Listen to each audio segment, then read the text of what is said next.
Friday the 1st of March. Friday the 1st of March. I beg to move that this House do now adjourn. The question is that this House do now adjourn. Richard Foord. Thank you, Madam Deputy Speaker. My aim during this adjournment debate is to seek to get a plain answer to one simple question. To whom does the NHS Property Services Company answer?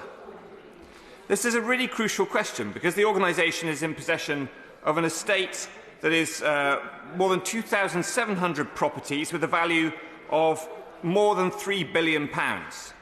This company is responsible for roughly 10% of all NHS facilities, and yet there's a need for clarity on how it is actually overseen. I aim to unpack some of the key questions that need answering and outline some ways in which we could improve the current situation we find ourselves in, specifically in relation to Seaton Community Hospital in the constituency that I represent. So what exactly is NHS Property Services? I had to ask this question of myself several months ago when I learned of plans by NHS Devon to hand back part of Seaton Community Hospital to Property Services, from whom NHS Devon had been renting the building. I had very little idea why NHS Property Services was the nominal owner of a full wing at Seaton Hospital. This in spite of the fact that that wing was funded entirely through donations raised by the local community before the hospital was built and opened in 1988. NHS Property Services is a government-owned company with one single shareholder, the Secretary of State for Health and Social Care. To me, that would imply that ministers are ultimately responsible for the oversight of that company, even while I accept that day-to-day running of the organisation is delegated. Yet, ask a minister as I have about this, and honourable members might hear a rather different story. According to each minister who I've asked questions of, they simply say they cannot get involved in the decision-making processes in NHS Property Services in any meaningful way. I can understand ministers not wanting to tinker in operational decisions, but there are some principles at stake here in relation to Seaton Hospital that mean this is not just an operational matter. Surely, a company should be accountable to its shareholders. How otherwise can the company and its board be held accountable for their actions? This is the paradox. We have a company worth billions, solely owned by the government, yet ministers protest that they can have almost nothing to do with it. Far from being entirely detached from government, the framework within which NHS Property Services operates is set by the Department for Health and Social Care.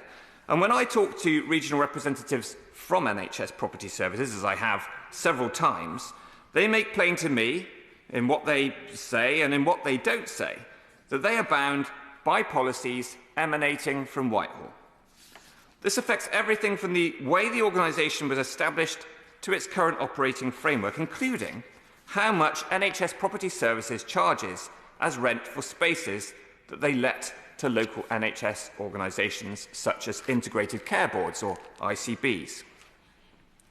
This is a key barrier in the fight to save Seaton Hospital as one single entity. The current £140 per square metre market rent puts the embattled wing far out of the price range of any local organisation, any community-based organisation that wants to take over the space and use it for the improvement of health and well-being in the Axe Valley. This is a crazy price. It's well over double what one would have to pay for office space here in Westminster. And trust me, real estate prices in Seaton should not be comparable with those in Westminster. My concern is that on the one hand, it's an extortionate rent because it's based on a clinical rate. Yet on the other hand, the property directors, the people who are charged with running NHS Property Services, they have a background in infrastructure, in estates, and they want to get the maximum income that they can on the estate that they're running. And therefore, they have little heed to the health context in which we're talking about here. And so I just want to talk a little bit about the health context to really bring the life to this Seaton Hospital case study that I'm referring to. The Chief Medical Officer, Sir Chris Whitty, wrote in his annual report last October, "Health in an Ageing Society." And here he was talking specifically about the tendency of older people to retire and to move to rural areas and specifically to coastal areas like Seaton. He wrote, "We've really got to get serious about those areas of the country where ageing is happening very fast, and we've got to do it now. It's possible to compress the period of time that people spend in ill health, because otherwise we will end up with large numbers of people leading much more dependent lives." The report goes on to recommend providing services and environments suitable for older adults in these areas as an absolute priority. Specifically, says Sir Chris, we need policies to reduce disease, to reduce disability, and to help people to exercise, eat well, and stay fit. So we've heard from the Chief Medical Officer, and I'd like also to refer in this context to a report written just a couple of weeks ago by the King's Fund, Becky Baird from the King's Fund. This report, calling for radical refocusing of health and care, wanted to put primary care and community services at its core. The report says, progress has been hampered by an incorrect belief that moving care into the community will result in short-term cash savings. Other factors include a lack of data about primary and community services, leading to a cycle of invisibility. Urgent challenges such as accident and emergency waiting times and planned care backlogs have become the priority for politicians tempted by quick fixes instead of fundamental improvement.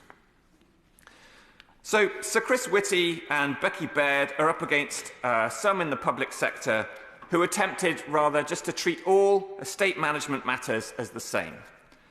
The head of the National Audit Office, Gareth Evans, talked in Parliament in January about asset management being one of the main areas of financial opportunity for the government.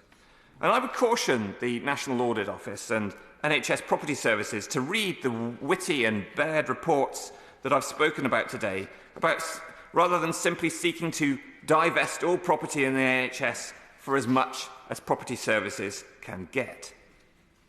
Seaton Hospital was transferred to NHS Property Services in 2017.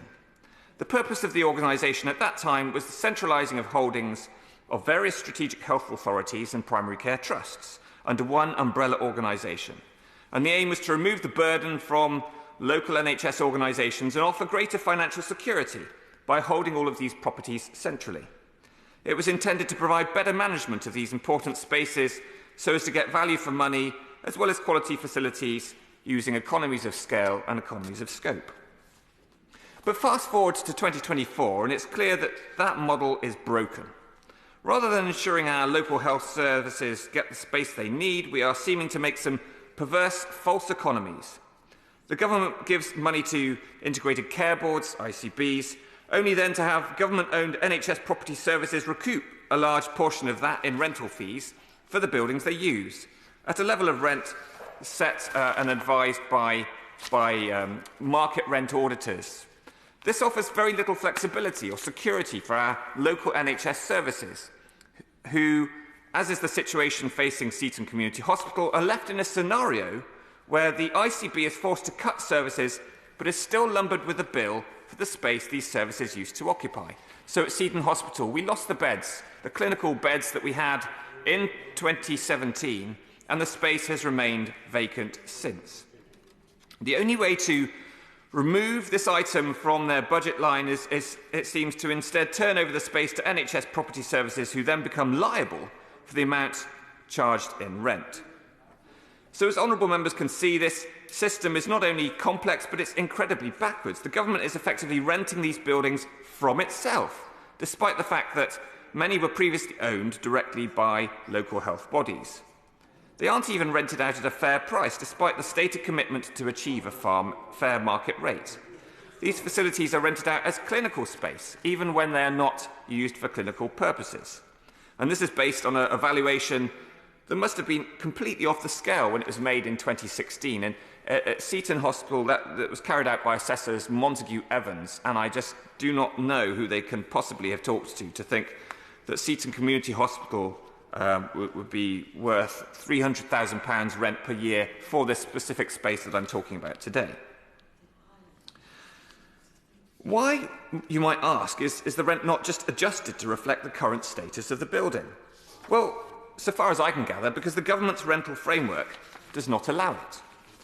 It places a huge roadblock in the way of community groups and hospital friends organisations that seek to convert spaces like this into new settings aimed at providing non-clinical services of the sort that Sir Chris Whitty was referring to, of the sort that Becky Baird was referring to. Instead, the system seems analogous to a self-licking lollipop or a dog blindly chasing its tail without ever stopping to think why it cannot ever catch that evasive tail. During my many conversations with NHS Property Services over recent months, individual employees have sought to be helpful. They find themselves, however, handcuffed by government policy, the government framework, unable to deviate from that framework which sets out in the consolidated charging policy first introduced in 2016, the rate which ICBs need to pay and now community organisations might need to pay. And this was a rate, of course, introduced when the Right Honourable Member for South West Surrey, now Chancellor of the Exchequer, was then Health Secretary. In effect, the government owns all NHS facilities and has the power to direct the arrangements under which they are rented out, including at Seaton Community Hospital, including the wing that was funded in whole by local villagers and townspeople, as well as the League of Friends charity. What on paper might seem like a prudent way to manage NHS facilities and make sure they're properly maintained, in reality means that for places like Seaton, the community no longer has a stake or no longer has a say in how that local hospital is being used. It begs the question, who is in charge? The answer should be the Secretary of State and ministers reporting to the Secretary of State, but given her department's attempts to point the finger at this operational body and divest themselves of responsibility, it seems that nobody is in charge. People are pointing in several directions, and I can't really identify exactly who is setting this market rate. Simply, the government has let go of the wheel and is content to let the car spin out of the control so that they themselves do not have to take responsibility. It's not good enough. Our NHS is the envy of the world and one of our country's greatest achievements. Even when the great liberal thinker William Beveridge conceived of this service free at the point of use all those years ago, it was revolutionary and reshaped the way modern democracies have approached this issue of public health. We cannot allow it to be eroded due to the unwillingness of this government to face up to the challenge. The mark of leadership would be honesty and accountability. I would like to see that from ministers. So rather than saying this is an operational matter for NHS Property Services, not for me, I would much rather somebody from this Conservative government admits that they know what the so-called market rent is, why it's charged at that rate, and why the community must pay if it wants to use that space. Better still, that community should be given a concessionary rate, recognising that it's not clinical activity that's going into that hospital in that particular wing of the building at this stage, and that the community ought to be able to hire this space for a much more affordable rent. So specifically, I have three questions that I would like the Minister to address. One, is the Department for Health and Social Care responsible for setting the charge at which NHS Property Services lets the space to local NHS services, such as ICBs? Two, is the consolidated charging policy, which I understand sets out these prices, could that policy be changed by the Minister or by the Secretary of State? And three, if the answer to those questions is yes, why have I repeatedly been told that ministers cannot get involved in these operational matters, so say, relating to NHS property services?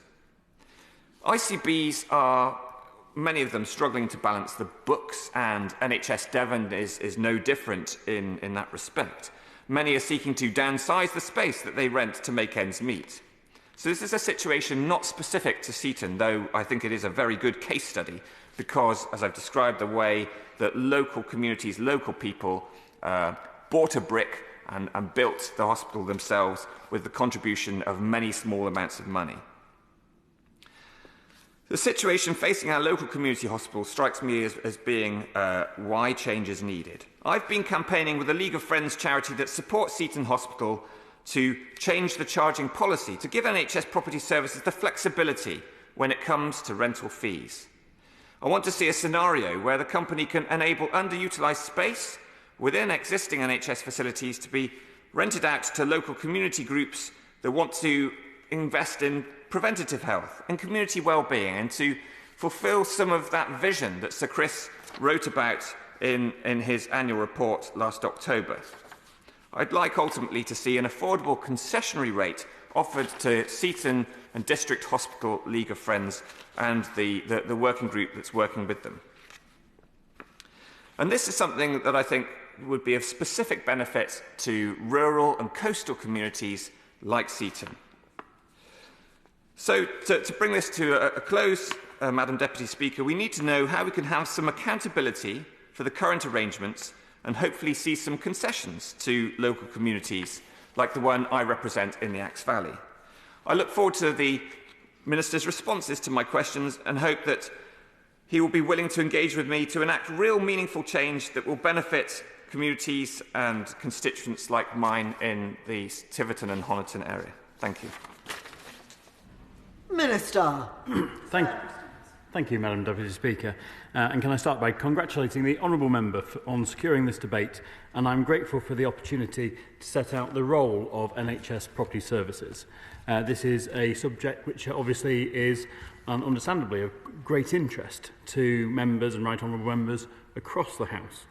The Honourable Gentleman also raised the future of Seaton Community Hospital, and I will turn to that in the latter part of my speech.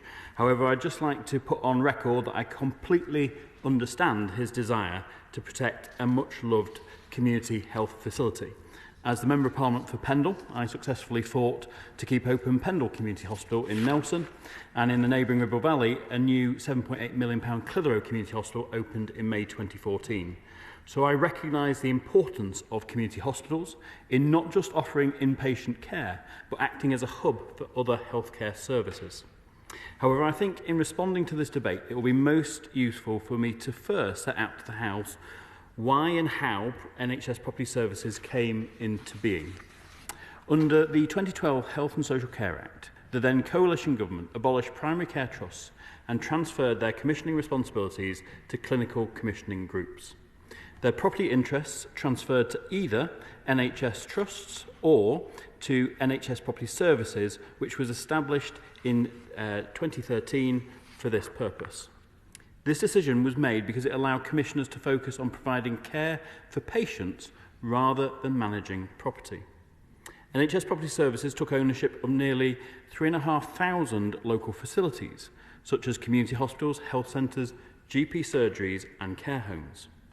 In the past 10 years, NHS Property Services has reduced the size of that estate by a fifth, saving over £500 million of taxpayers' money, every penny of which has been reinvested into the NHS. I understand the Minister's point about reinvesting the proceeds of selling what might have been regarded as excess NHS property. But my concern relates to where that money goes. And my understanding is that following a sale, half the money might go back to the Integrated Care Board, which would be Devon in this case. I think the problem with that situation is that it doesn't take account of the fact that some quite local communities that they have donated the money to build this infrastructure in the first place. And certainly that is the case in the Axe Valley with Seaton Community Hospital. I appreciate the Honourable Gentleman's concern, and I hope in the latter part of my speech I will provide reassurance that I think the sale of Seaton Community Hospital is certainly not on the cards and is exceptionally unlikely. But I appreciate there is a tension that when property is sold, there is always a tension between how much of that money will be reinvested within the local communities, many of whom have a stake in having created those facilities in the first place, and how much goes into the general NHS pot. I think the important point for me to land today is that all that money remains within the health service. None of it returns back to the Treasury. Therefore, any sales of property from this portfolio, this isn't done as a kind of way of the government generating income. This is simply a way of ensuring that the property estate is managed in the most effective fashion. NHS Property Services is established as a limited company led by a board of executive and non-executive directors appointed for their property and healthcare expertise, including a departmental shareholder representative.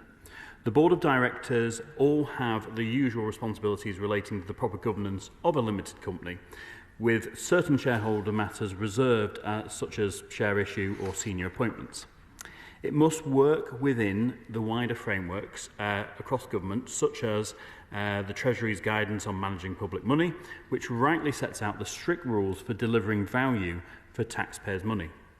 Therefore, the company work with the department to agree fiscal targets to work within and is rightly held accountable for their use of public money. However, it is very important to emphasise this point. My department is not responsible for operational decisions. They are taken by the board and its executive management team. One of the reasons for the creation of NHS Property Services was to ensure that decisions could be taken free from political interference. Therefore, whilst I appreciate the Honourable Member and other Honourable Members across this House may be of the view that my noble friend, the Lord Markham, who has ministerial responsibility for NHS Property Services, can intervene to reduce the rents for unoccupied space at Seaton Community Hospital or similar facilities across the country, it would simply not be appropriate for him or any other minister to intervene in any individual case. The then coalition government established NHS Property Services through the cost recovery principle, and that is the broad framework that the organisation works under. This means that it will be funded through charging its costs to the occupiers of its buildings and the recipients of its services. As such, every pound it spends and doesn't recover is a pound that cannot be spent on delivering frontline care. The Devon properties were transferred to NHS Property Services on the basis that their ongoing running costs would be funded through rents at market rate with service charges. This approach was taken to give real incentives to local commissioners to take the tough decisions on which properties were most suitable for delivering their clinical strategy, looking at areas as a whole, and moving away from a situation where subsidised property costs could lead to a less effective approach. I accept that this can sometimes lead to tensions about how reasonable charges are set. But the aim is that NHS bodies and other voluntary and charitable organisations who wish to occupy NHS premises must factor in the full cost of occupying and maintaining specialist facilities in their decision-making. Madam Deputy Speaker, turning now to the future of community hospitals in Devon, including Seaton Community Hospital. As the Honourable Gentleman set out in his adjournment debate held back in November, Seaton Hospital was part of a group of community hospitals that transferred to NHS Property Services in 2017, when large parts of Seaton Hospital and others in Devon were already vacant. The Clinical Commissioning Group carried out a consultation on the model of community care, and a new model of care was introduced, making it more integrated and more community-based, with more people receiving care at home. This resulted in a significant reduction in the number of community hospital beds required across Devon. Since then, progress has been made to identify sustainable alternative healthcare uses for vacant spaces in community hospitals in Devon, such as Offary St Mary's and Axminster. In addition, NHS Property Services and the Devon ICB have worked with the voluntary sector to support local initiatives in some properties, such as the Honourable Gentleman will know, the Waffle Cafe at Seaton Hospital. However, I understand that Seaton and some other hospitals still have significant amounts of vacant space, and despite their best efforts, NHS Property Services commissioners have been unable to identify relevant services that could fill this gap. NHS Property Services has continued to manage the property, with the cost of the vacant space being charged to the ICB to ensure the costs attributed to the property are fully recovered. But recently, the financial challenges facing Devon ICB have called the sustainability of this position into question, and they have explored options for alleviating these costs. However, as I explained, simply seeking to pass those costs back to NHS Property Services would not result in the department having any more money to spend on local healthcare services in Devon. As I'm sure the Honourable Gentleman will appreciate, the responsibility for decisions about where to locate clinical services in Devon is a matter for the ICB It is not a matter for ministers. However, NHS Property Services is working closely with local leaders to identify options that would help mitigate the cost pressures arising due to Seaton Community Hospital not operating at full capacity. If, and only if, the ICB determines the property is wholly surplus to their requirements, NHS Property Services would have the responsibility for selling the asset following Treasury guidelines. However, it is very important to stress, Madam Deputy Speaker, that this site remains an operational site and NHS Property Services therefore have no plans to sell it. Similarly, as has been mentioned in the local media, the idea of partial demolition of the hospital has been floated. Again, there are no plans for this course of action, which would very much be the last resort for any building in any event.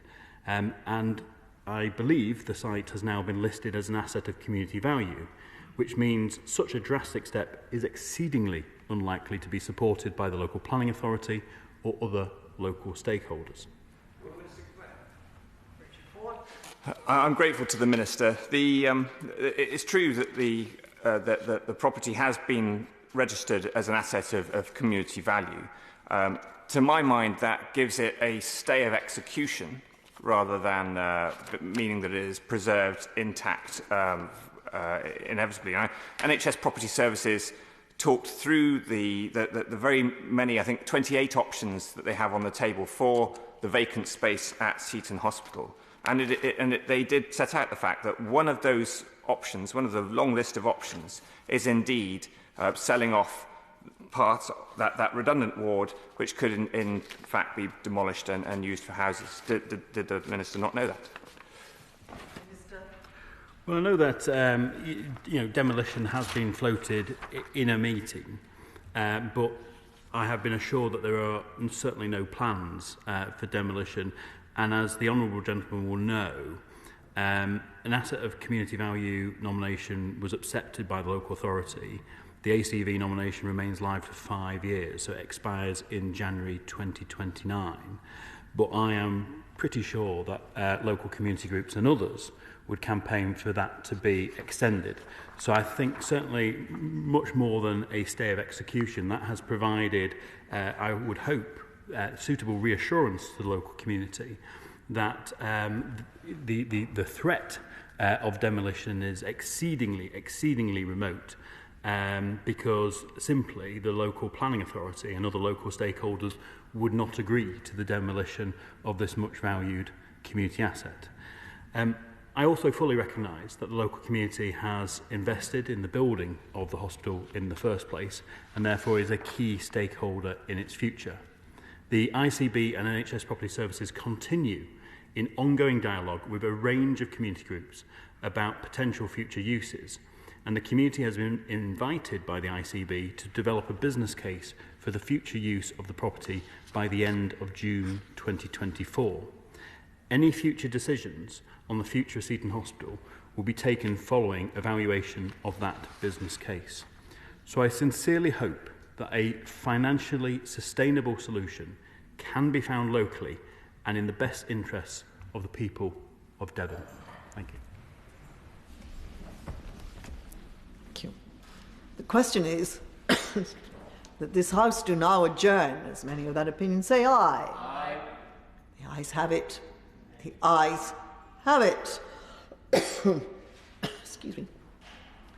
Order! Order!